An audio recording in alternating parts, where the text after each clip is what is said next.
తెలుగు మెథడాలజీలోని భాషాంశాలు అనే టాపిక్ నుండి practice bits అయితే ఇప్పుడు చూద్దాము. ఫస్ట్ క్వశ్చన్ అండి, క్రింది వాటిలో సరి అయినది ఏది? స్వతంత్రమైన ఉచ్చారణ కలిగినవి హల్లులు. హ్రస్వాచ్చులు మొత్తం 8. తెలుగు భాషకు అక్షరముల సంఖ్య 36.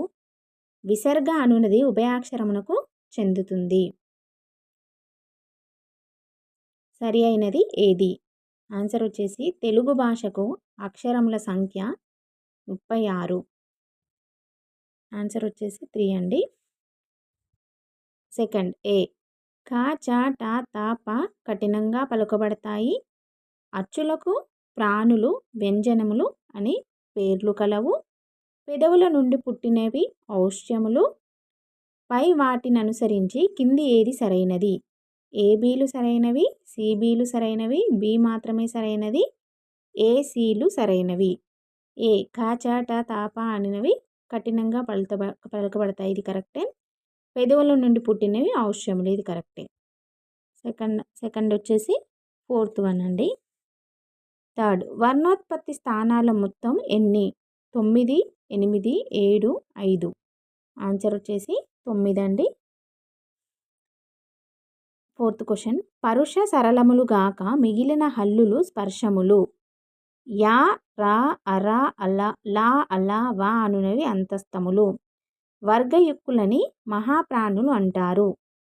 ఊది పలికేవి ఊష్మములు. రు, డా అనేవి పెదవుల నుండి పుట్టినవి. పై వాటిని పరిశీలించి క్రింది వాటిలో సరైనది గుర్తించండి. ఆన్సర్ వచ్చేసి 2. ఏడీఈలు సరైనవి కావు, బీసీడీలు మాత్రమే సరైనవి, ఏసీ మాత్రమే సరైనవి, పైవన్నీ సరైనవి. ఆన్సర్ వచ్చేసి 2 బీసీడీలు.